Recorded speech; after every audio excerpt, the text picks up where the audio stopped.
Assalamualaikum warahmatullahi wabarakatuh. Selamat malam. Terima kasih atas kehadirannya. Sebelumnya mohon maaf. Pertemuan minggu lalu ditiadakan ya. Saya lupa nggak ngasih info karena minggu lalu itu adalah hari pertama puasa bulan Ramadan 1437 Hijriah. Jadi itu ada malam sorenya itu pertama kali buka puasa ya kan. Jadi ya mungkin menikmati momen puasa pertama kali sama keluarga sehingga lupa untuk mengupdate teman-teman untuk acara belajar di Pekerja Taiwan. Walau demikian, karena hari minggunya kita baru saja melakukan study tour juga ya, habis dari study tour di Ilan. Oke, nggak apa-apa. Sekarang kita lanjutkan saja pembelajaran kita pada hari ini. Kita akan membahas tentang masyarakat multikultur Indonesia. Sebenarnya masyarakat Indonesia itu adalah masyarakat yang multikultur. Kenapa disebut multikultur? Karena terdiri dari berbagai suku bangsa. Ya. Ada ribuan suku bangsa di Indonesia. Ada ribuan bahasa yang digunakan di Indonesia. Ada ribuan bahasa daerah. Ya. Yang semuanya itu adalah memperkaya bahasa nasional.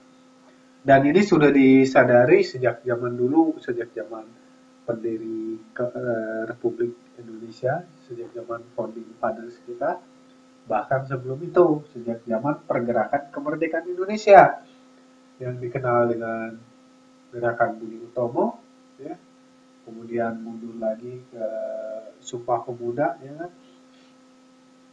Nah, itu adalah bukti bahwa Indonesia adalah memiliki berbagai budaya, beragam, dan itu disadari dengan para pendiri bangsa kita itu menyadari kita punya banyak perbedaan.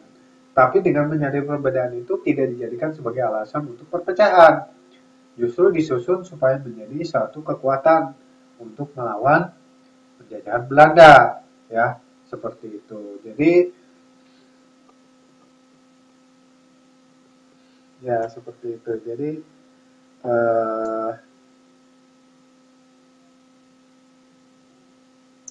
bangsa Indonesia berdiri karena apa? Karena adanya persatuan dari rakyatnya yang sama-sama berjuang menegakkan kemerdekaan walaupun berbeda-beda, berbeda suku, berbeda budaya, seperti itu. Apa sih yang menyebabkan bangsa Indonesia berbeda-beda suku, budaya, segala macam? Itu bisa dilihat dari sejarah terbentuknya multikultur, ya. Kenapa mereka mempunyai perbedaan macam-macam multikultur itu? Itu bisa dilihat dari sejarahnya bangsa Indonesia sendiri, gitu ya. Oke, kita lihat di sini ya. Jadi kelompok sosial dan masyarakat multikultur ya. Bab 6 ini ada di modul kita ya. Kita bisa lihat di sini ya. Penyebab multikultur di Indonesia itu apa? Yang pertama itu karena adanya faktor sejarah. Ya. Karena adanya faktor sejarah. Bahwa diketahui bahwa bangsa Indonesia katanya berasal dari Indochina atau dikenal dengan istilah Yunan. Indochina atau Yunan ini mana? Itu ada ya mungkin di Asia Tenggara atau Asia Selatan masuknya. Ya. Asia Tenggara atau Asia Selatan. Nah, itu untuk nyampe ke nenek moyang bangsa kita yang katanya sampai ke bangsa Indonesia, itu penyebarannya lewat mana? Ada yang menyebar lewat Sumatera, ya, melalui Malaya, menuju Malaya itu lewat Thailand, kemudian masuk ke Myanmar, Burma, terus sampai ke Malaya Semenanjung, sampai akhirnya ke Singapura, langsung ke Sumatera. Itu dikenal dengan istilah jalur barat. Sedangkan jalur yang satunya lagi itu lewat mana? Ya, itu lewat Taiwan.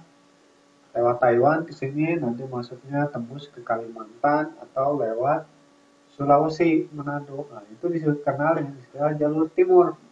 Nah, jalur barat dan jalur timur itu kan berbeda jalurnya dan mereka pun mampir-mampir. Ya. Kalau yang jalur timur mampirnya lewat ke Filipina. Makanya di Filipina sendiri pun ada Tagalog ya kan, antara Filipina Selatan dengan Filipina Utara pun mereka budayanya berbeda.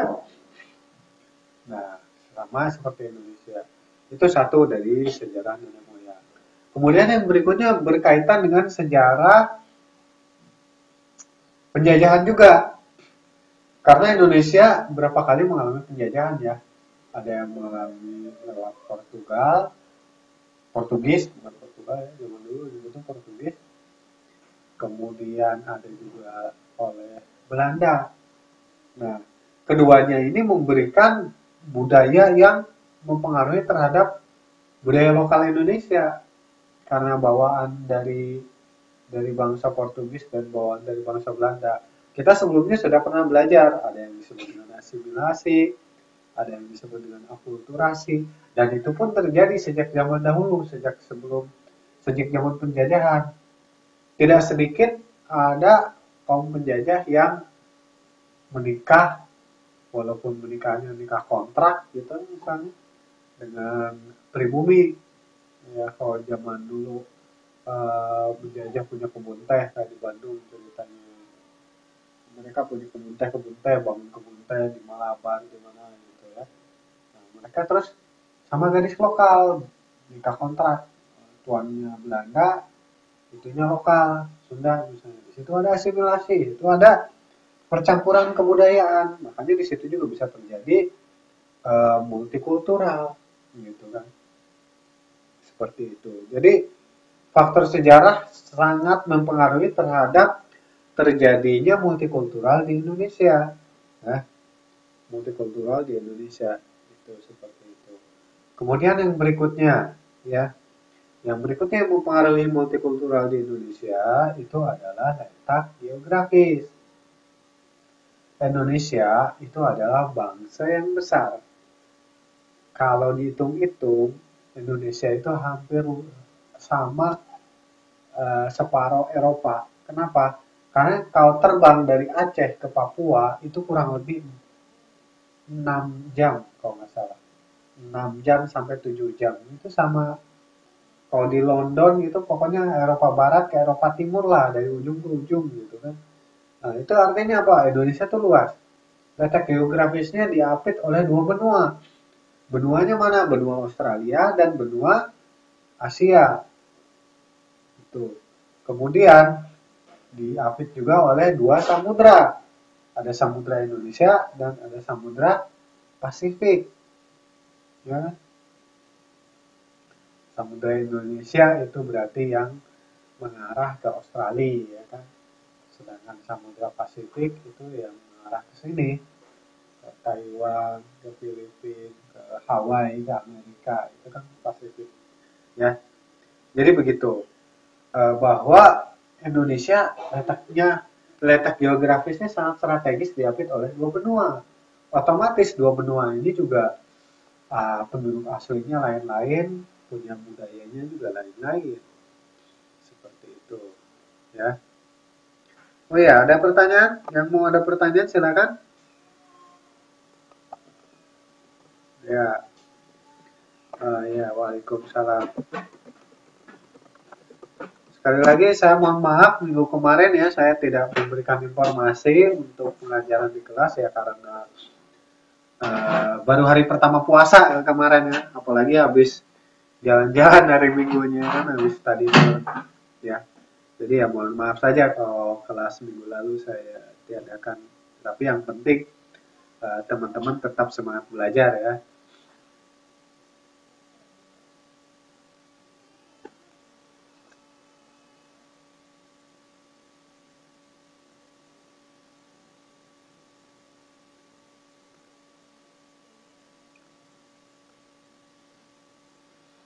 Oke, sampai sini ada pertanyaan dulu tidak?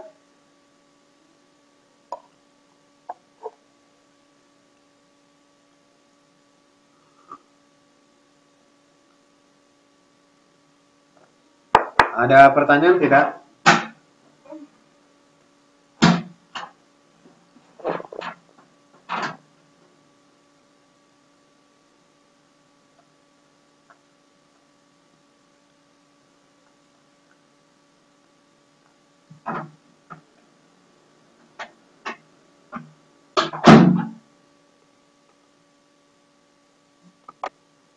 Silakan, ada pertanyaan tidak?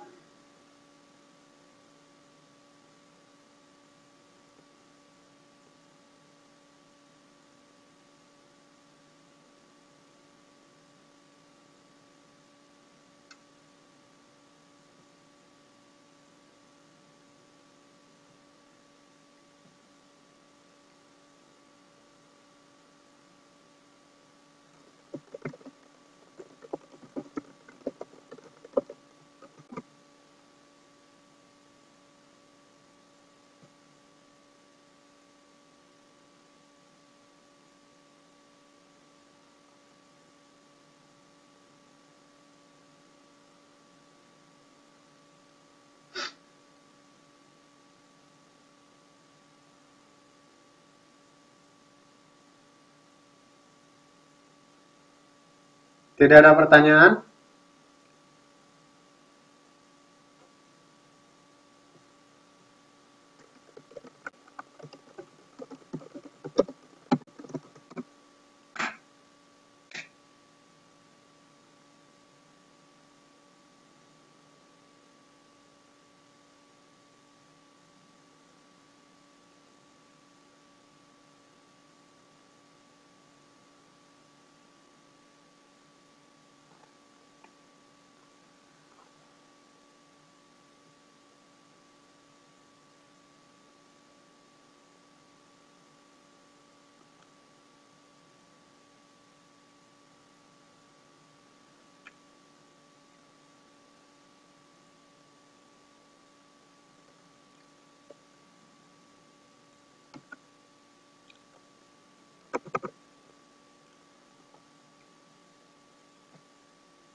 Tidak ada? Kalau tidak ada, saya mau cari video tentang multikultur ya. Tapi tadi ada gambar yang kurang pantas itu.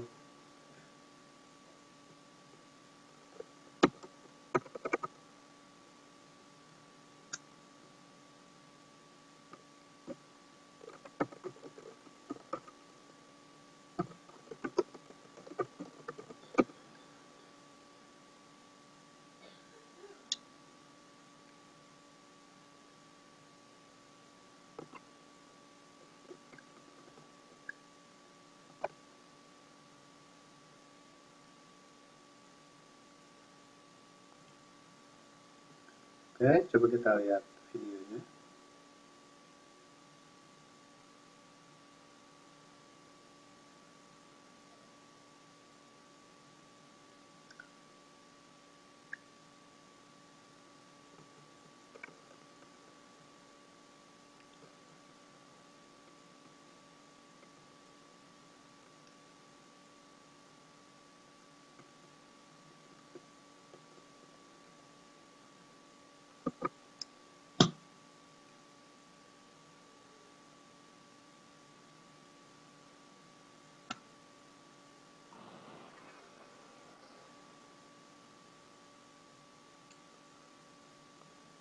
Oke, kita lihat yang ini ya.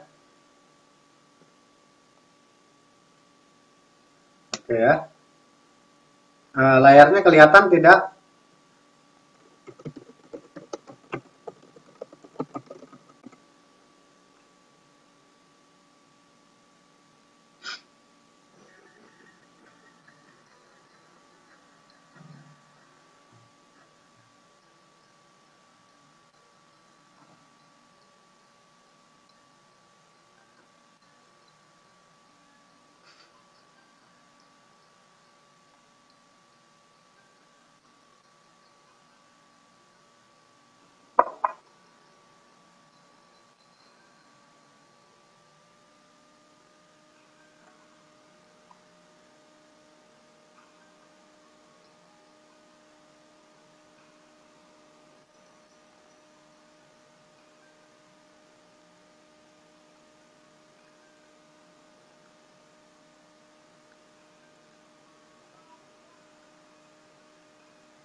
Oke, jadi itu sudah lihat videonya.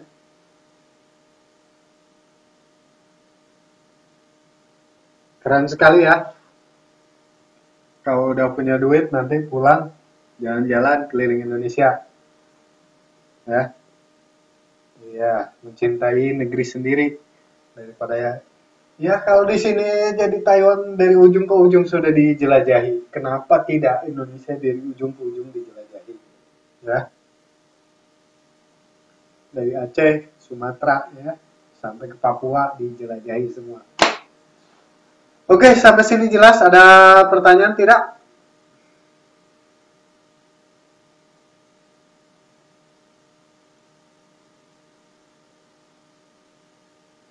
Ada pertanyaan tidak?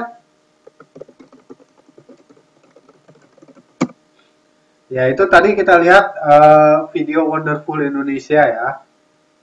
Wonderful Indonesia ini adalah salah satu video promo yang baru dibuat Desember kemarin. Ini salah satu program daripada Menteri Pariwisata sekarang. Tapi kalau dilihat dari time frame-nya, bisa diperhatikan bahwa yang lebih ditekankan di sini adalah Indonesia bagian timur, yaitu Papua. Ya, kenapa? Kalau yang lain-lain hanya sekilas, Jawa Barat, Jawa Tengah, Jawa Timur, Sumatera Barat, Sumatera Utara, sekilas. Tapi ketika bahas Papua itu dibahasnya lebih panjang dan lebih lama. Kenapa? Karena pemerintah ingin wisatawan yang datang ke Indonesia Timur itu menjadi semakin banyak. Di sana juga ditunjukkan bagaimana fasilitasnya sudah diperbaiki. Ada hotel yang bagus, ada penginapan yang oke, ya kan? Nah, itu adalah salah satu bentuk promosi Wonderful Indonesia. Di situ juga dengan tagline-nya yaitu visiting a multicultural country, ya. Jadi itu jelas bahwa di sana menyatakan bahwa bangsa Indonesia adalah bangsa yang multikultur, ya, seperti itu.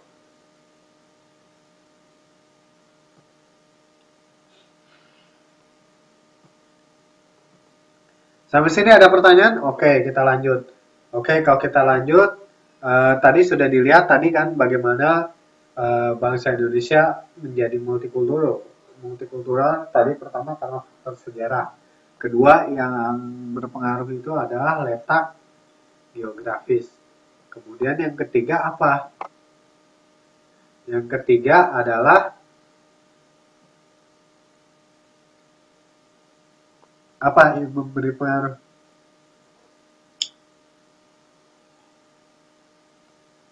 Adalah bentuk fisik daerah.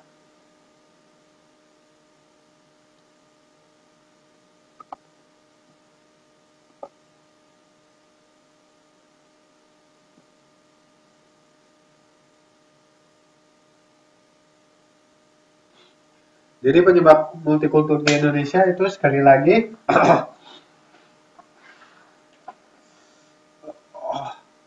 yang ketiga adalah bentuk fisik. Bentuk fisiknya jelas, ya.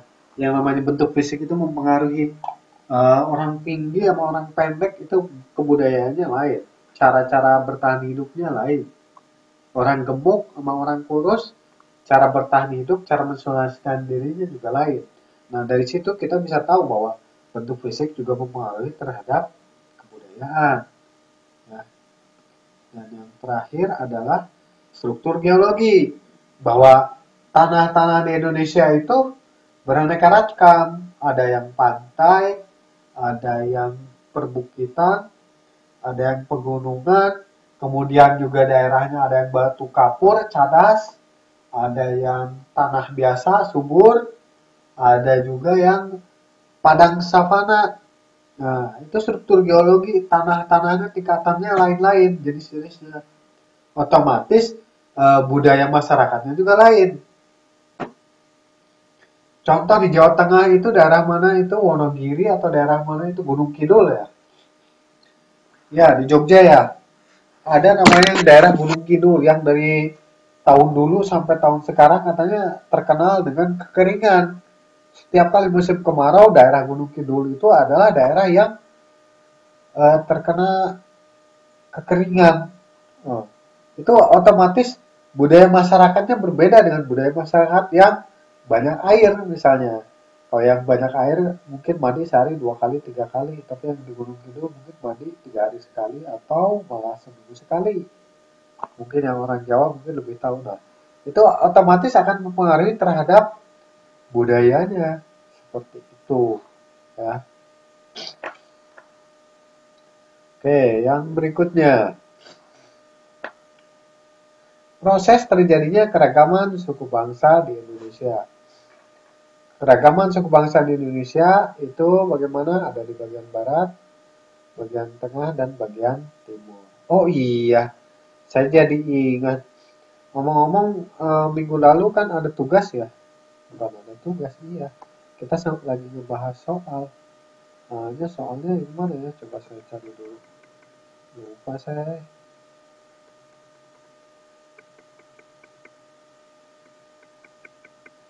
Yang mana ya? Oke deh, kalau gitu saya buka Facebook dulu. Ada yang ingat nggak?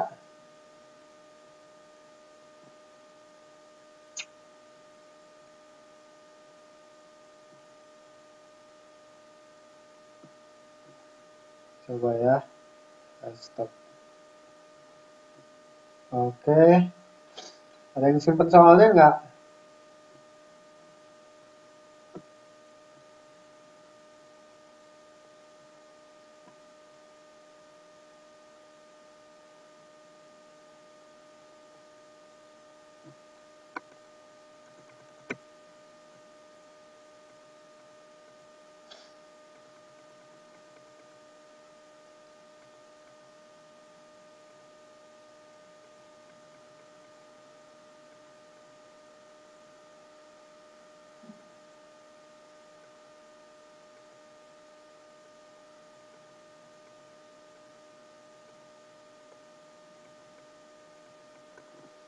Oh, tidak ada ya.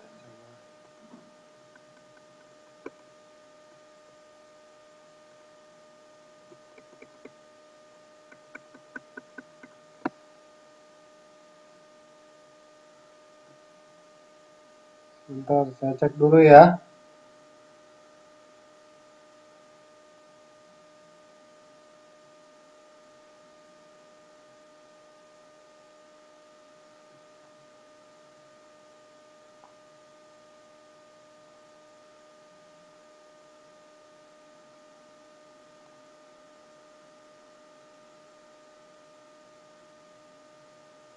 Sebentar, cek dulu ya.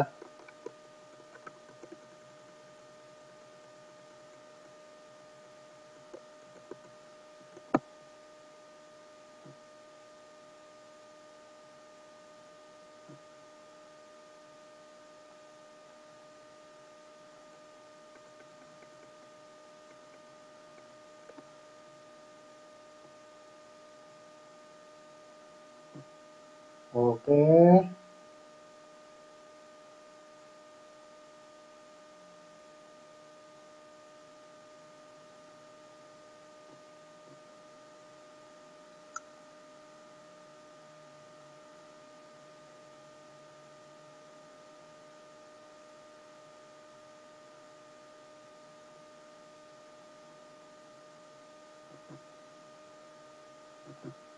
Oke ya.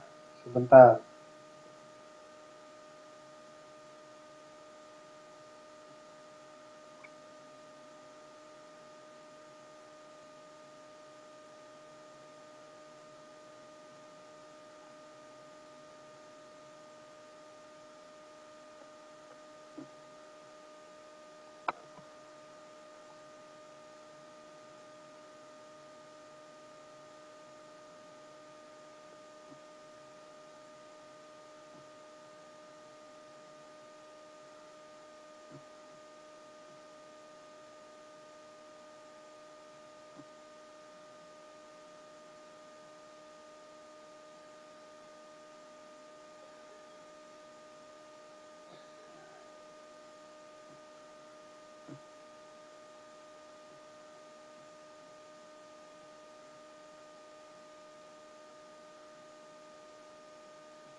Oke ya.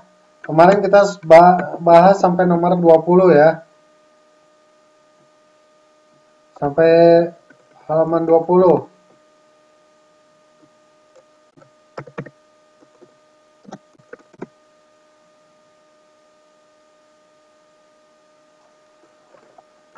Oke, kelihatan tidak?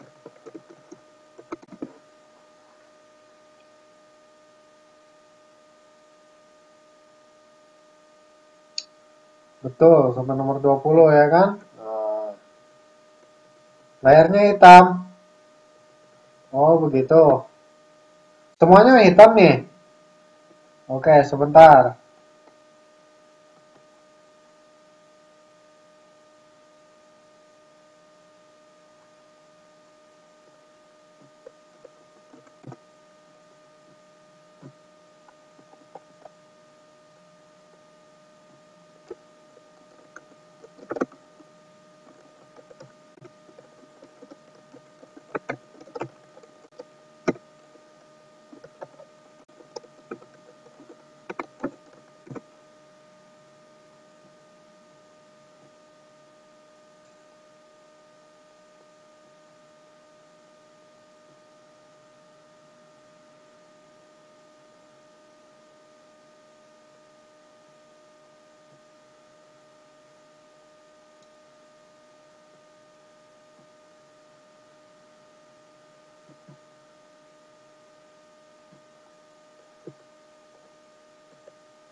Oke, sekarang sharingnya udah kelihatan belum?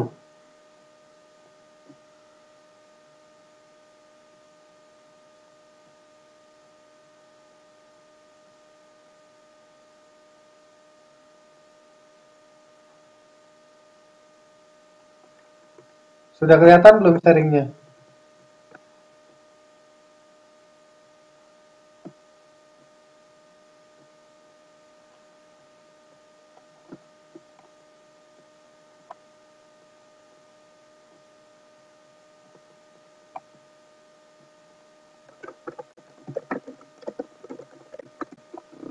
Sekarang gimana? Kelihatan?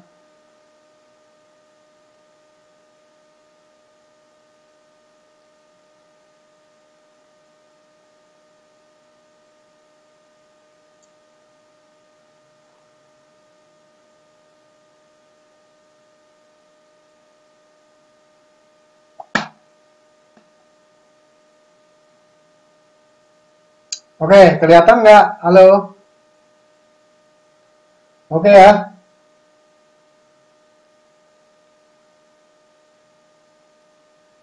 Sekarang masih hilang nggak? Coba masih layarnya masih hitam nggak?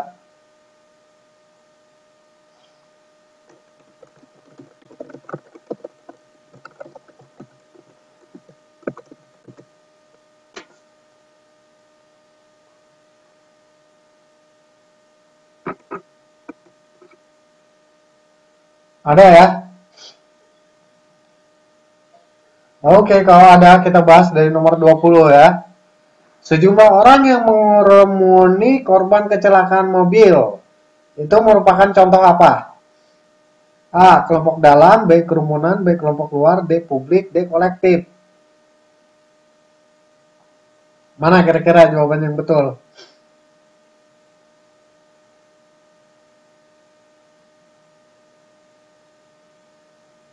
Oke, ada ya. Oke, nomor 20 jawabannya apa?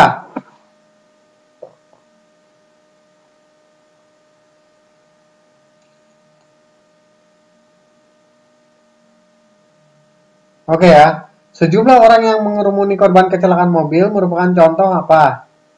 Kerumunan, ya kan? Kerumunan. Namanya juga mengerumuni. Udah ada tulisannya di situ. Atau publik. Mana? Antara kerumunan dengan publik disebut yang mana? Kerumunan deh. Nomor 21. Teman sepermainan dan keluarga merupakan contoh apa? A. Kelompok primer, B. Kelompok luar, C. Kelompok sekunder, D. Kelompok sosial, E. Kerumunan. Oke, nomor 21 jawabannya apa?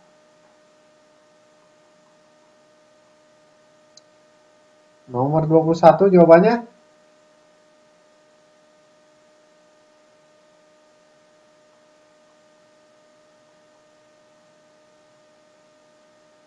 Ya, kelompok primer ya, karena keluarga itu kelompok primer. Kemudian teman sepermainan ya, karena orang-orang dekat, makanya dia masuk ke dalam kelompok primer. Jadi jawabannya itu A ya. Oke, nomor 22. Berikut ini yang merupakan ciri-ciri paguyuban adalah apa?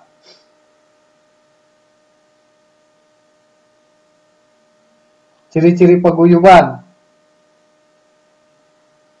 Ada yang tahu nggak apa ciri-ciri paguyuban? Nah, sebelum tahu ciri-cirinya, di situ kan ada jawabannya tuh. Nah, ya pengertian jawabannya itu bisa dipahami nggak? Apa yang disebut dengan eksklusif? Apa itu inklusif? Apa itu terbuka? Ya, oke. Jawabannya yang betul memang paguyuban itu harus bersifat terbuka. Kalau sifatnya tertutup, namanya bukan paguyuban. Ya, kalau paguyuban sifatnya terbuka, siapa saja boleh bisa ikut terdaftar. Ya. Oke, nomor 23.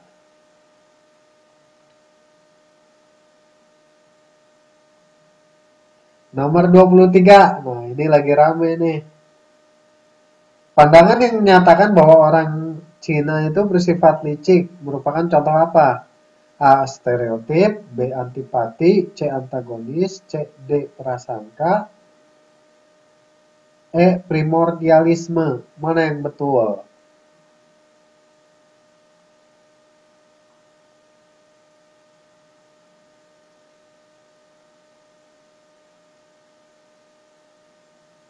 Mana yang betul?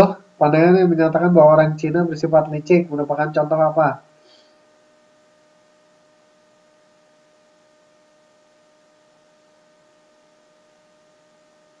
Stereotip, antipati, antagonis, prasangka, atau primordialisme.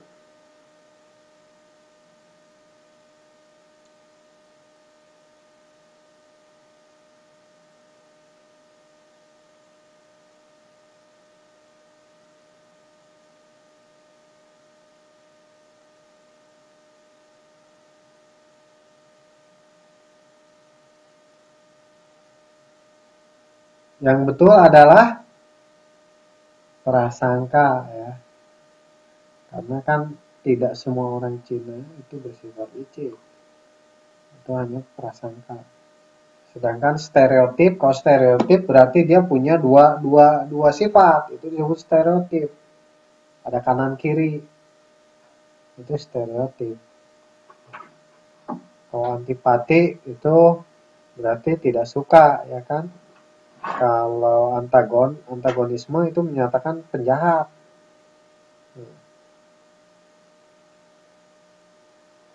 Oke, yang berikutnya.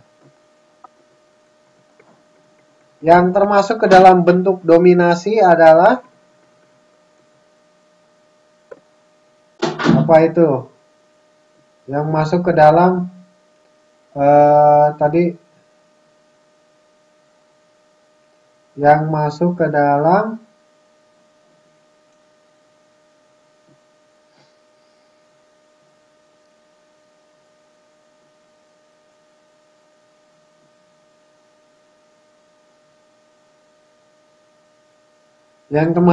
pola hubungan yang termasuk ke dalam bentuk dominasi adalah apa? A. Genosida dan akulturasi, B. Genosida dan segresi, C. Difusi dan asimilasi, C. Segresi dan integrasi, E. Integrasi dan pluralisme. Mana yang masuk dominasi?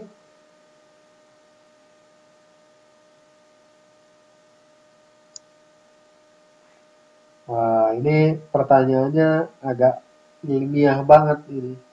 Teman-teman harus mencari tahu jawabannya yang mana. Ya, genosid itu apa? Kalau genosid kita tahu genosid itu adalah pembunuhan massal gitu ya terhadap satu kelompok tertentu. Ya, contohnya genosid itu contohnya yang dilakukan Hitler terhadap suku Yahudi. Itu disebut genosid. Kenapa? Karena mau menghancurkan suku Yahudi. Dari kakek-kakek sampai bayi yang baru lahir pun semuanya harus dibunuh. Itu karena apa? Ingin menghilangkan suku Yahudi. Itu genosid.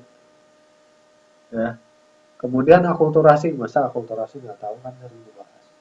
Kemudian segresi. Nah, segresi itu apa? Wah, ini yang harus dicari tahu. Difusi dan asimilasi. Difusi itu apa? Difusi itu kan menyatu. Asimilasi itu sama. Jadi jawabannya yang mana?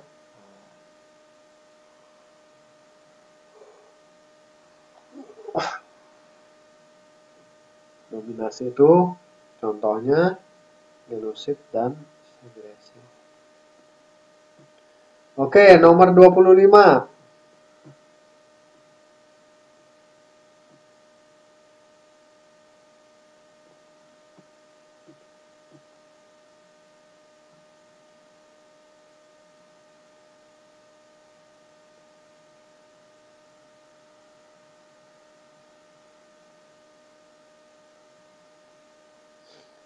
Ya, nomor 25.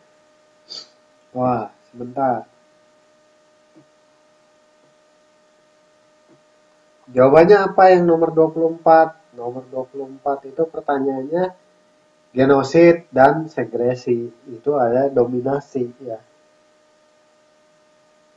Oke, jawabannya B nomor 24 ya. Kemudian nomor 25 jawabannya A, betul. Ya. Jawabannya A, betul. Nomor 25 ya. Iya, udah tahu Bhinneka Tunggal Ika kan, multikultur itu udah jelas. Masyarakat majemuk ya. Berbeda-beda tapi satu itu masyarakat majemuk. Kalau masyarakat sosialis itu kayak gimana? Masyarakat otoriter itu seperti apa? Masyarakat demokratis bagaimana dan apa itu masyarakat modern? Nah, teman-teman juga di sini harus tahu pengertian-pengertian ini. Jadi ketika ada soal-soal yang bertanya soal ini, teman-teman bisa menjawab dengan baik, ya, bisa menjawab.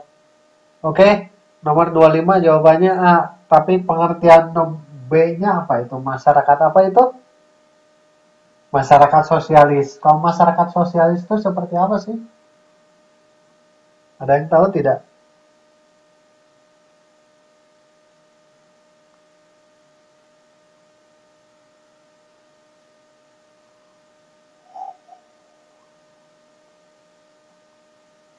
Ada yang tahu tidak masyarakat sosialis apa? Oh, kalau tidak tahu ya cari tahu nanti di Google lah boleh. Biar tugas belajarnya semakin pintar. Jadi kan kalau begini, ketika ada soal kita nggak tahu jawabannya, maka kita akan mencari tahu. Nah, mencari tahu di sini kan ada istilah-istilah baru. Nah, istilah baru ini juga menjadi salah satu sarana untuk teman-teman belajar. Mengerti apa itu otoriter, apa itu demokratis. Kalau otoriter kan semuanya diatur oleh satu orang, itu otoriter, otoritas penguasa, jadi otoriter. Kemudian kalau demokratis apa? Demokratis itu suara terbanyak, masyarakat yang demokratis, yang maunya lewat pemilu, lewat voting, apa-apa diskusi gitu kan. Itu demokratis. Kalau masyarakat modern ini terkait dengan zaman ya. Soal nomor 26 yang termasuk ke dalam pola hubungan paternalisme apa?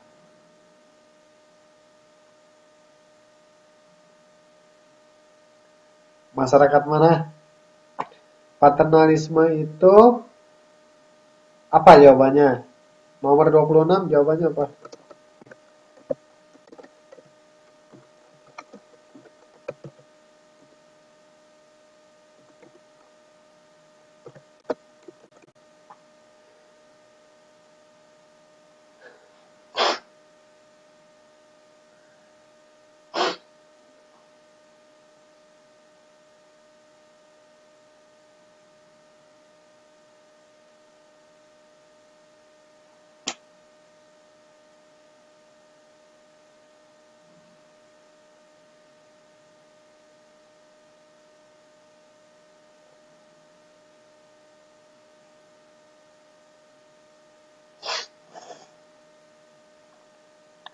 Ya, betul. Jawabannya kolonial.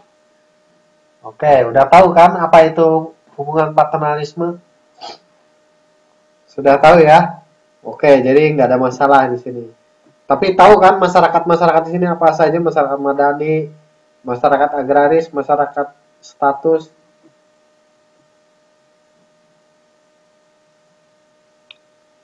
Oke ya, nggak ada masalah kan? Nomor 26B. Nomor 27.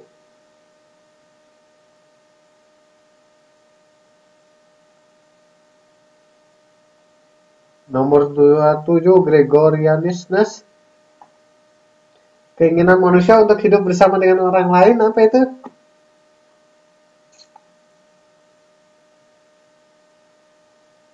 Dua puluh tujuh ya, Gregorianismus. Oke. Saya juga baru tahu, baru dengar nih Gregorianismus. Mungkin saya harus kurang baca juga nih. Jadi biar nanti sama-sama kita cari tahu coba di Google ya. Jawabannya yang betul itu apa itu? Hidup bersama dengan orang lain. Kalau pengelompokan sosial, ya mungkin pengelompokan sosial untuk hidup bersama dengan orang lain itu adalah pengelompokan sosial. Karena apa? Karena manusia eh, nggak bisa hidup sendiri kan, makanya dia adalah makhluk sosial. Gitu. Hanya di sini ada istilah Gregorianus apa itu? Nah, karena kita belum tahu, kita harus cari tahu dulu itu. Karena kalau jawabannya hasrat dan naluri ya nggak mungkin.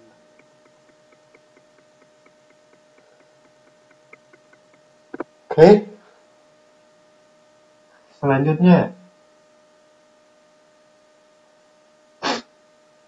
nomor 28. Kelompok primer dalam masyarakat Indonesia dikenal pula dengan sebutan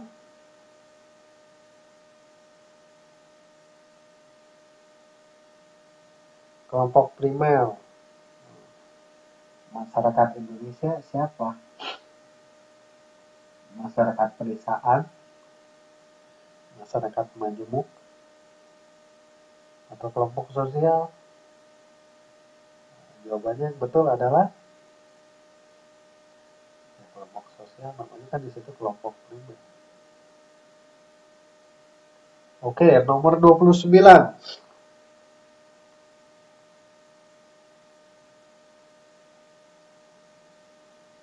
Nah, sikap terhadap kelompok luar ditandai dengan apa? Ditandai dengan apa? Sikap terhadap kelompok luar itu ditandai dengan konflik atau antipati. Karena biasanya nggak mungkin kalau kelompok kelompok luar itu bisa sama-sama simpati, berperasaan senasib itu tidak. Karena beda kelompok. Ya kan makanya disebut kelompok luar jadi pilihannya dua. Kalau bukan antipati ya konflik.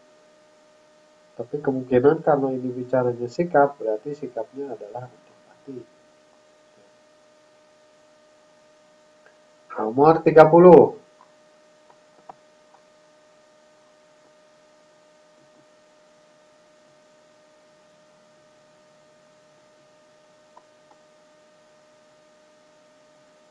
Betul, nomor 29 antipati. Nomor 30.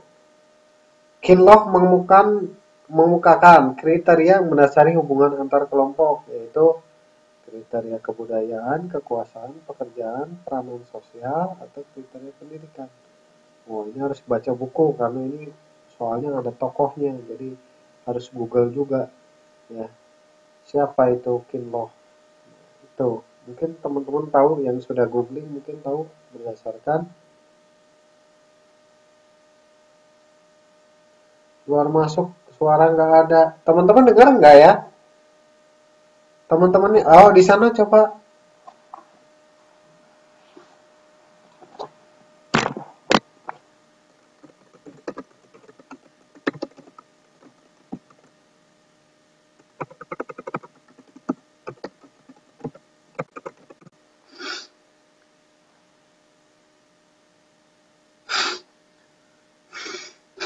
Kadang putus-putus. Oh, kadang putus-putus ini emang masalahnya di elektanya ya.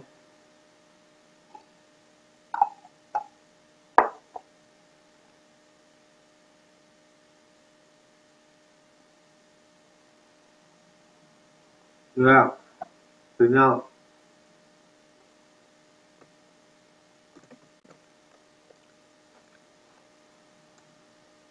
Oke, nomor 31.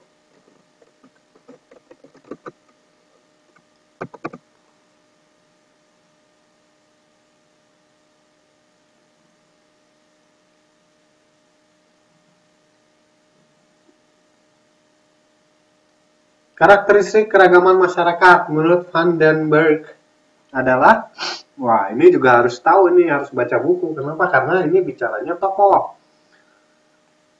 Jadi kalau kita harus tahu dulu Van den Berg itu siapa.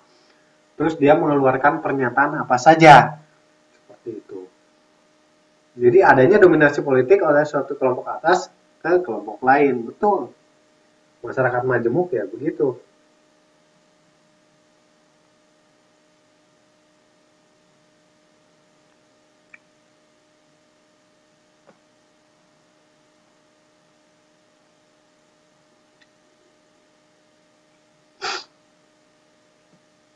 Oke, nomor 32.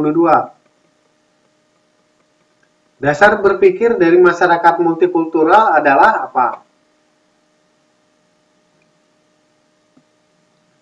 Ya, apa jawabannya? Nomor 32 jelas jawabannya C. Multikulturalisme. Namanya juga multikultur ya, isme kan. Berpikirannya ya multikulturalisme. Masyarakat nomor 33. Masyarakat yang berusaha untuk membatasi pergaulannya dengan masyarakat lain yang dianggap dapat merusak budayanya disebut apa?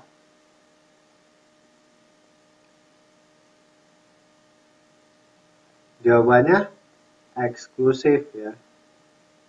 Masyarakat eksklusif, betul. Kenapa? Karena dia nggak mau gaul. Nah, contohnya masyarakat eksklusif itu seperti apa? Contohnya kayak yang gabung-gabung dengan teroris-teroris itu, jemaah-jemaah teroris, katanya orangnya itu eksklusif, jadi dia nggak mau gabung dengan masyarakat, dia suka menyendiri. Nah, itu adalah contoh-contoh masyarakat eksklusif. Jadi yang dapat ya itulah katanya orang jamaah yang katanya suka jadi teroris itu karena dia sifatnya eksklusif, dia menjaga pergaulannya, nah, itu eksklusif. Kemudian nomor 34, perhatikan pernyataan berikut. Pola pikir cenderung rasional, cenderung bersifat sekuler, religius magis, tingkat mobilitas sosial rendah, sangat tergantung pada alam. Nah, ciri-ciri masyarakat desa tuh yang mana saja? Jawabannya apa? Ciri-ciri masyarakat desa.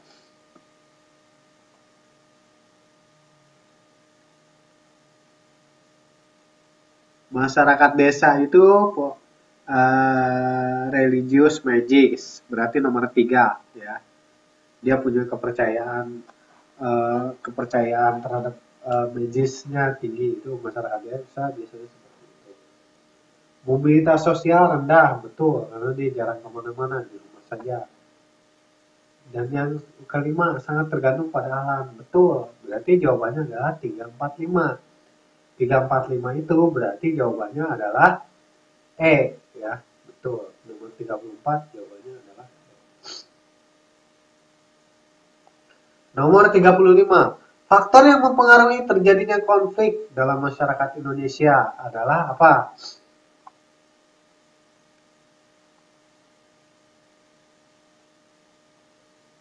Apa yang bikin konflik di masyarakat Indonesia?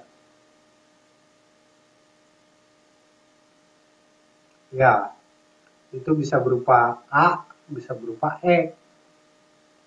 Bedanya perbedaan sikap atau pendirian. Iya, itu kan perbedaan sikap dan pendirian contohnya ketika di partai gitu. Tapi ini kan karena lebih lebih ke spesifik ya, bukan di masyarakat umum. Kalau yang benar-benar di masyarakat umum, yang benar-benar konflik itu ya pendistribusian kekayaannya nggak merata. Yang kaya makin kaya, yang miskin tambah susah. Ya. Itu yang dapat menyebabkan konflik di masyarakat. Yang kaya makin kaya, yang miskin tambah susah. Sebenarnya A itu tidak salah, tapi karena A itu lebih cenderung kepada kelompok tertentu, ya, cenderung kelompok tertentu, jadi konflik karena ada sikap pendirian. Ya, betul masyarakat Indonesia ada, mereka berbeda-beda, berbeda sikap, iya, makanya karena ada beda sikap makanya jadi konflik. Tapi yang jelas sekali terlihat itu karena ada distribusi. Ah, mana nih yang benar A atau E? Di Indonesia benar gitu ada pendistribusian kekayaan yang tidak merata? Kalau jawabannya nanti presidennya marah loh, dianggapnya bahwa dia tidak berhasil mensejahterakan rakyat. Karena salah satu ciri rakyat yang sejahtera adalah batas jarak antara orang paling kaya dengan orang paling miskin itu dekat. Jadi distribusinya merata. Semua orang pada punya mobil, semua orang pada punya rumah, maka itu adalah pendistribusian kekayaan. Tapi selama ini yang sering menjadi konflik adalah A, ya, lebih cenderung kepada A kalau di Indonesia ya. Walaupun sebenarnya jawaban E juga tidak salah, tapi itu hanya menjadi sumbu atau trigger yang akan menyebabkan konflik.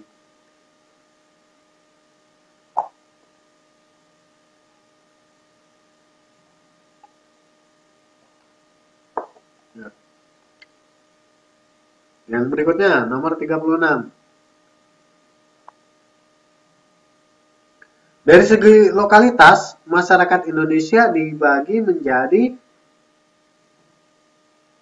lokalitas, namanya lokal berarti daerah ya. Oke, jawabannya adalah desa dan kota. Ya. Karena masyarakat Indonesia ada pertanian dan nelayan, enggak pedagang dikemunain. Ya. Masyarakat tradisional dan modern, enggak juga. Antara desa dan kota yang lebih spesifik. Ya, jawabannya C, betul, nomor 36. Selanjutnya adalah nomor 37. Contoh masalah masyarakat Indonesia yang bersifat horizontal adalah apa?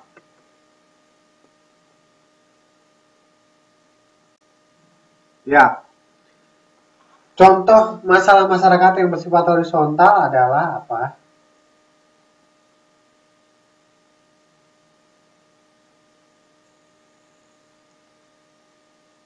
Apa jawabannya? Nomor 37.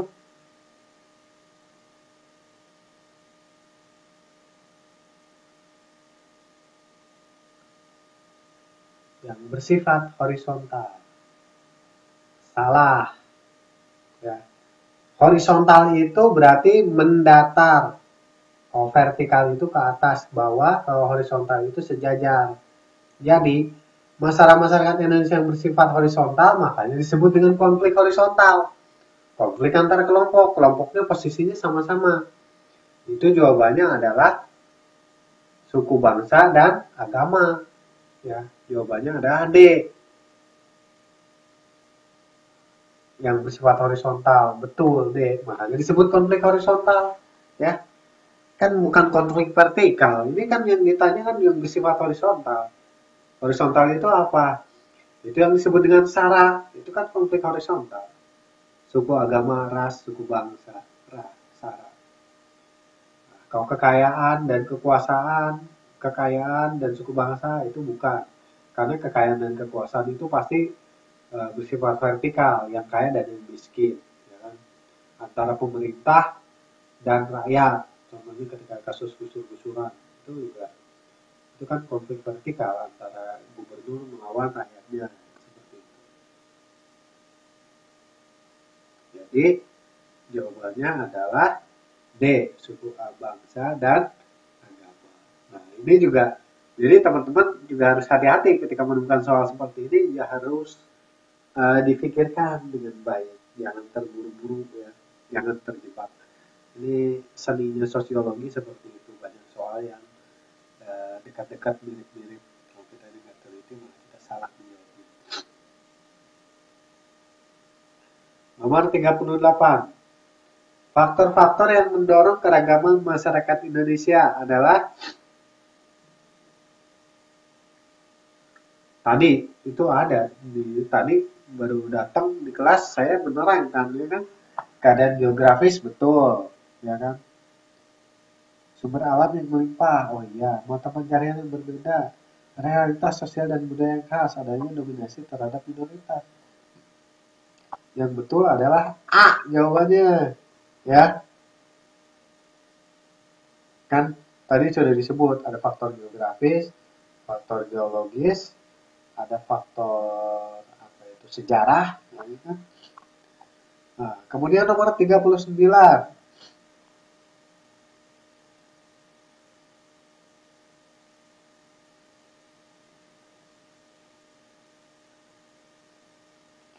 Manfaat masyarakat multikulturalisme adalah kebenaran menjadi monopoli orang yang berkuasa, oh tidak. Munculnya rasa tidak menghargai kebudayaan lain, oh tidak juga. Sebagai benteng pertahanan terhadap ancaman yang timbul dari budaya kapital, mungkin. Menjadi alat untuk mengembangkan adat dan tradisi, enggak juga. Dapat berfungsi sebagai alat untuk mengevaluasi kinerja masyarakat. Oh tidak, mengevaluasi kinerja masyarakat pakai apa? Jadi jawabannya adalah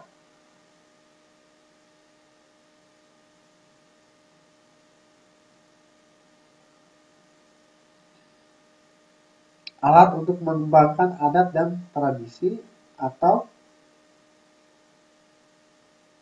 benteng pertahanan terhadap ancaman yang timbul dari budaya kapital. Jawabannya yang betul yang mana?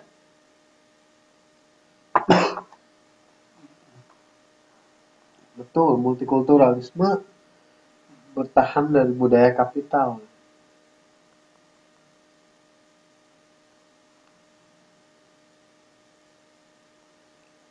Masyarakat multikulturalisme menjadi alat mengembangkan adat dan tradisi. Enggak. Jadi yang betul jawabannya adalah C. Oke, selanjutnya yang nomor 40. Masyarakat multikultural adalah masyarakat yang mengakui beragam keunikan budaya tapi tidak mengekang kelompok lain. Masyarakat yang mengakui beragam budaya tetapi mendominasi kelompok lain.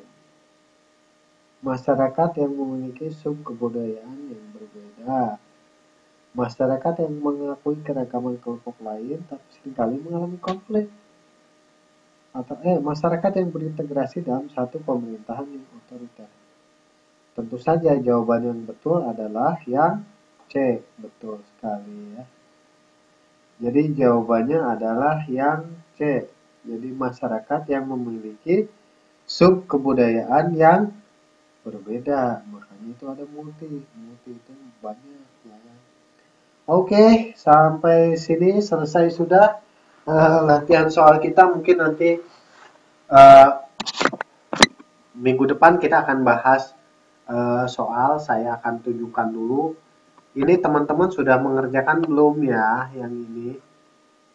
Coba Cung, siapa yang sudah mengerjakan? Siapa yang sudah mengerjakan yang ini?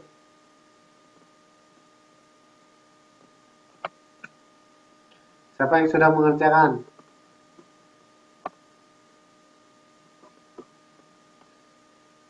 Sudah. Kalau sudah berarti bagus. Saya untuk yang belum saya tunggu ya.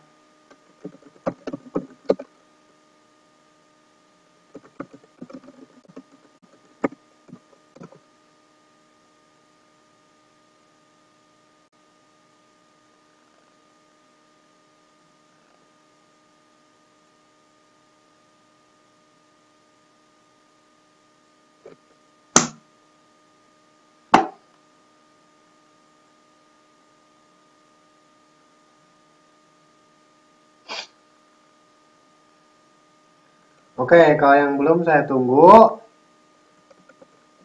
Minggu depan kita bahas ya.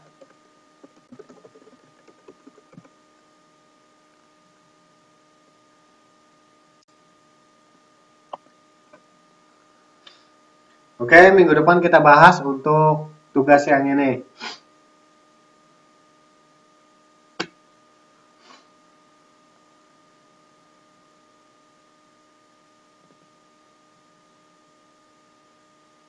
Jadi kirim dong.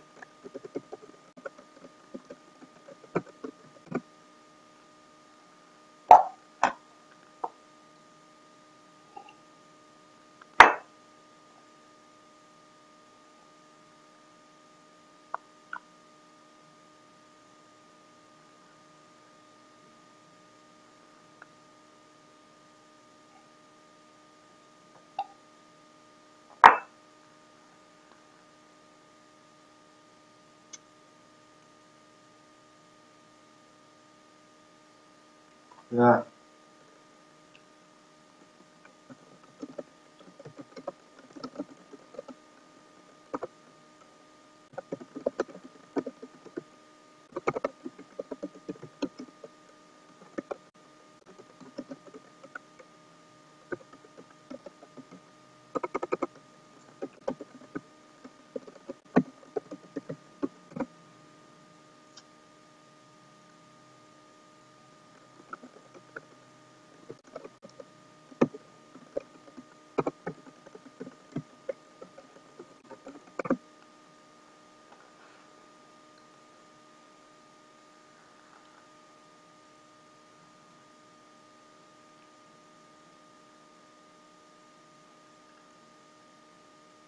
oke ya.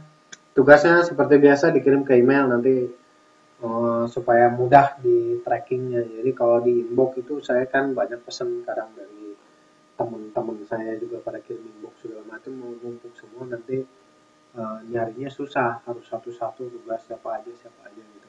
Tapi kalau di email kan saya tinggal sortir tugas sosiologi semua tugas akan keluar jadi gampang nyarinya ya.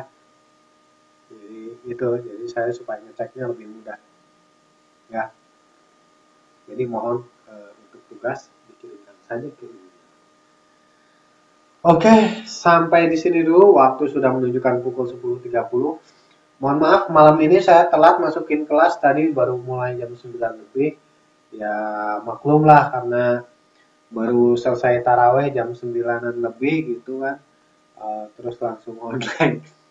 Ya, ini kan saya ke masjid, tarawehnya di masjid. Jadi, paling kadang bisa sampai setengah 10 tergantung imamnya dia. Jadi kalau sampai setengah 10 ya pas kelas bisa ada kelas ya makin telat juga ya. Itu saja ya, minggu lalu juga saya mohon maaf tidak hadir di kelas ya, pertama karena hari pertama puasa saya juga ingin teman-teman juga baru selesai buka puasa jadi biar bisa menikmati hari pertama puasa, jadi minggu lalu saya nggak ada kelas. Mohon maaf untuk minggu lalu ya. Oke, itu saja untuk pertemuan kita pada malam hari ini. Sekali lagi untuk tugasnya ditunggu di email saya. Uh, Terima kasih atas kehadirannya. Tetap semangat belajarnya dan saya mohon maaf apabila dalam pertemuan kelas kita ada kesalahan dan kekurangan. Ya mungkin karena kesalahan dan kekurangan dari saya pribadi. Semoga ilmunya berkah, bermanfaat dan juga selamat menjalankan ibadah puasa. Buat yang menjalankan, semoga ibadah puasanya diterima Allah. Nah, itu saja. Selamat istirahat, semoga tidak kesiangan bangun sahurnya ya. Jangan sampai sahurnya kesiangan ya. Itu saja, terima kasih. Assalamualaikum warahmatullahi wabarakatuh.